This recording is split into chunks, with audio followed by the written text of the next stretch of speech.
ton premier business, c'est pour subvenir à tes besoins élémentaires. Je faisais cette réflexion dernièrement. Et puis, j'ai fait un petit constat autour de moi et même pour ma propre expérience où je me rendais compte que l'activité avec laquelle j'ai commencé sur les réseaux sociaux aujourd'hui n'est pas l'activité avec laquelle j'évolue aujourd'hui. Mais j'ai eu beaucoup d'expérience grâce à cette première activité. Des hauts et des bas, mais j'ai beaucoup appris. Et il en est de même pour plusieurs personnes que j'ai accompagnées jusqu'ici.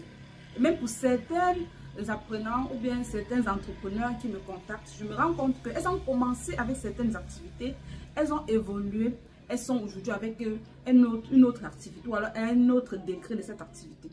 Alors je suis arrivée à la conclusion que Dieu nous donne notre première activité pour nous permettre de manger, de nous nourrir, du moins de résoudre nos besoins les plus élémentaires. Et c'est pour qu'après ça, il puisse parler à notre cœur. Pour que nous puissions avoir des oreilles pour pouvoir entendre. Quand je parle des oreilles ici, ça peut être des oreilles physiques ou bien des oreilles spirituelles. Mais du moins, lorsque quelqu'un a faim, on le dit bien, un ventre affamé n'a point d'oreille.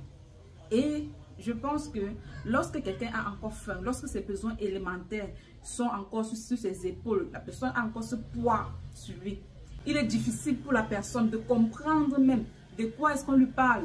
Lorsqu'on lui parle de l'amour de Dieu, de la mission de vie, de la destinée, la personne ne comprend pas facilement parce que la personne a encore faim.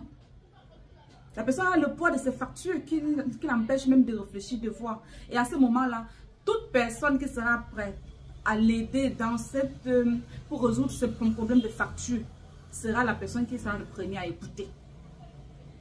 Donc du coup, moi je pense aujourd'hui, je suis vraiment persuadée, je ne sais pas pour vous, mais c'est mon avis, que lorsque Dieu veut nous parler, et vu notre situation, au départ c'est un Dieu bonbon. C'est-à-dire que, je ne sais pas si vous avez remarqué, mais à ce moment-là, au début, presque tout vous réussit. C'est-à-dire que vous touchez telle activité, ça marche, telle activité, ça fonctionne. Vous savez que vous êtes à une période tellement florissante de votre vie. Là, vous expérimentez le Dieu bonbon. Tout va bien pour vous. Là, c'est pour vous permettre de manger.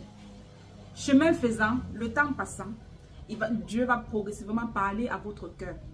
À travers des personnes, à travers des événements, à travers plein de façons. On dit, Dieu parle tantôt d'une manière, tantôt d'une autre. C'est à ce moment-là que Dieu parle à votre cœur.